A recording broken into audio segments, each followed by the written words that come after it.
Sisig is the street food dish in the Philippines. Traditional sisig is made out of chopped pork with calamansi juice, chilies, onion, a little bit of garlic, and soy. It hits all notes in the Filipino palate, like crispy, sour, porky, soft, creamy. My name is Anton Dayrit. My family's from Pampanga, Philippines, and this is how we make pork sisig. Sisig originated in Pampanga, which is the culinary capital of the Philippines. Traditional sisig from Pampanga is made with pork belly and pork mask, mascara as we call it. So we're gonna start by cutting up this pig mask here to make the cooking time quicker. So using a pig mask adds a lot of texture into sisig. It definitely adds this beautiful, succulent, fatty texture that you cannot get from any other protein. And now we're gonna blowtorch this and then remove any hairs that are still evident in here. So here we've cut the pork belly to your desired size, and then we're gonna braise it separately with the same aromatics, but into two different pots. So here are aromatics. These are aromatics for both the pork face and pork belly. We have bay leaves here, black peppercorns, 2 Spanish onions, and half a bulb of garlic, and then we cover with water. Turn the heat on into medium-low, and then we cover with a lid. So this will cook for approximately 1 hour and a half. And now here on this side, we have our pork belly, same aromatics, and then water. Turn the flame on again to medium-low. This one will cook a lot faster. So we're simmering for about 1 hour. And in the meantime, we're gonna get all our vegetables and aromatics ready for the sisig mixture. Our first ingredient here is calamansi, which for me is one of the most important ingredients of the recipe of sisig. It has a lime and tangerine flavor, which is really irreplaceable. So in the Philippines, we use calamansi a lot as a juice for breakfast in the morning, or even to mix with a little gin. You know, I can use one right now. We're gonna probably use 3 tablespoons of calamansi. We're gonna dice the garlic. You can never have too much garlic in sisig. It's much easier to crush garlic with a cleaver. We're gonna mince this garlic. We're gonna small dice this onion. So the onions eventually will add like a little bit of crisp and sweetness later on to our sisig dish. So we have all our aromatics done here and ready to go. Let's set this aside and let's get back to the pork. We're gonna be checking up on the pig mascara. So now it's tender, we're gonna remove it and we'll set this aside and cool it down in the refrigerator. So our pork mask is cooled off. We all have different portions here, so we're gonna cut it into similar thinness so we can grill it all evenly and dice it up all together. You can actually use a whole pig face because all of the different parts of the pig face have different textures and it just adds more to the dish, makes the dish much better. The grill is smoking hot, so we're gonna get this on right now. Skin side down first. Because if you put the fat side down right now, it's gonna smoke up this room. The reason why we're grilling this is because it's much easier to work with after grilling, and number 2, it imparts this really smoky flavor to the sisig. This is exactly how my family used to make it in the Philippines. This step in the seasoning process is very, very important. You need to dry out the pork face. It's because of the gelatinous texture from the cartilage. That's the whole point of doing this, because you don't want to end up with a really gummy, wet, and gross like sisig. So we're starting to get there. We're achieving char. So I'm gonna flip these guys over.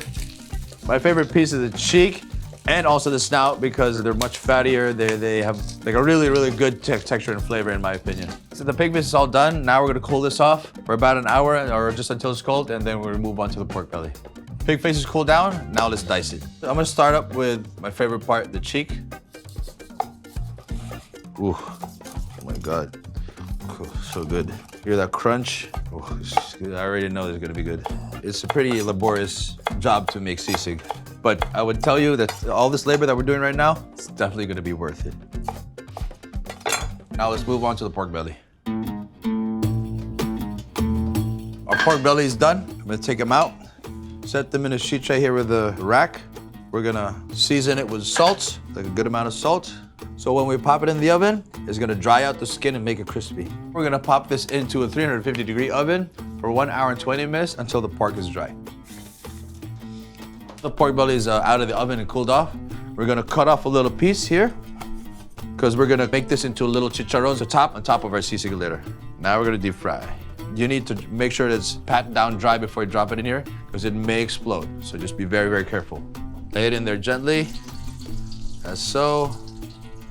Right, we're gonna deep fry this for about 10 minutes.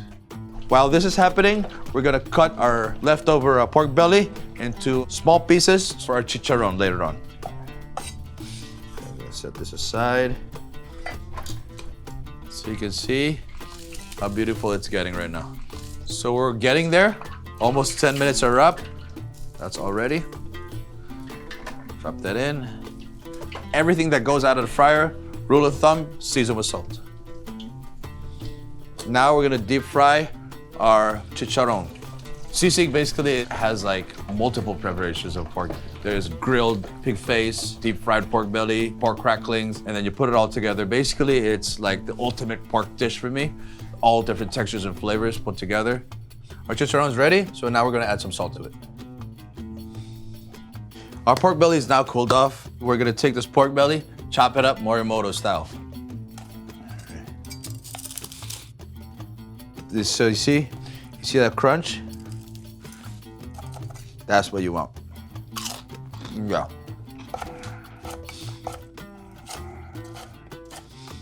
This is what I mean when I mean Morimoto style. Like Chef Morimoto used to do this, an Iron Chef, when he used to chop up like proteins. This is exactly how they do it in Pampanga in the Philippines. When they make sisig, they do it with 2 cleavers. Our pork belly's all minced, let's move on. Before we cook the fried rice, we're gonna season our wok. Put a little bit of salt in. So when you season the wok, it cleans the wok, at the same time it also imparts more flavor into the food. So we're gonna use a whisk. Normally this is used with a brush, with a Chinese brush, or with like a bamboo brush. We don't have that right now, so we're using a whisk to do that. Dump that out. A little bit of oil. Half of this butter. I know that looks like a lot. Half of that garlic in there. All right. So we're gonna get that butter to go brown a little bit. So now we're gonna add your rice. All right. We're gonna season it with some of our magic seasoning. The mushroom seasoning is not very traditional. I just feel like, you know, it's an organic MSG. It's actually just dehydrated mushrooms and salt. And it adds like an umami flavor. Filipino fried rice is super simple. Just because Filipino food already has a lot of flavor already in it, so you don't want like an overpowering rice to go with that. Fried rice is done, right? So that's why you season a wok. See, nothing sticks, nothing left over. We have our garlic fried rice. Let's move on, let's finish our sisig. It's time to put everything together. We got our ingredients set aside here. So put all of our pork belly in, some of our pig face. So put a little bit of onion in, a little bit of garlic, a little bit of soy sauce. This one is Dato Puti soy sauce. It's a Filipino soy sauce that you can get in any Filipino or Asian market. It's very traditional to cooking adobo or making sisig or anything that uses soy sauce in the Philippines. We're gonna use some of our calamansi juice as well. And then a little bit of your magic mushroom seasoning, a touch of salt. So nor is kind of like soy sauce, but also kind of different in the way. It has a little bit more umami, a little bit more sugar. It is very traditional to using for sisig. Traditionally in Pampanga, sisig started off by using pig brain. They used to take the pig brains, pulse it with a little bit of garlic, and then fold it into the sisig. But because I don't like using pig brain, that's why we use mayonnaise. I like using Kupi mayonnaise. You can use Hellmann's or whatever brand of mayo you like. What the mayo does also binds the whole sisig together when you eat it. Don't forget our black pepper. All right. So we're gonna mix this baby up. I already know this is probably gonna be one of the best sisigs I've ever made. No. So we have our platter heated up. We're gonna put the butter in, the sisig mixture. Right?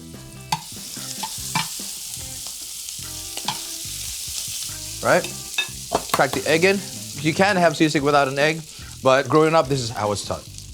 Add some of the green onions, Spanish onions, some of the chilies. I like it spicy. If you don't have green, you can use red. And then we'll put the little bit of chicharron here on top. And then our beautiful calamansi here. There you go. And this here is traditional Kapampangan sisig. I'm gonna take my spoon and fork here. This is how we do it in the Philippines. See that bottom part all crusted up? Oh yeah. Let's see.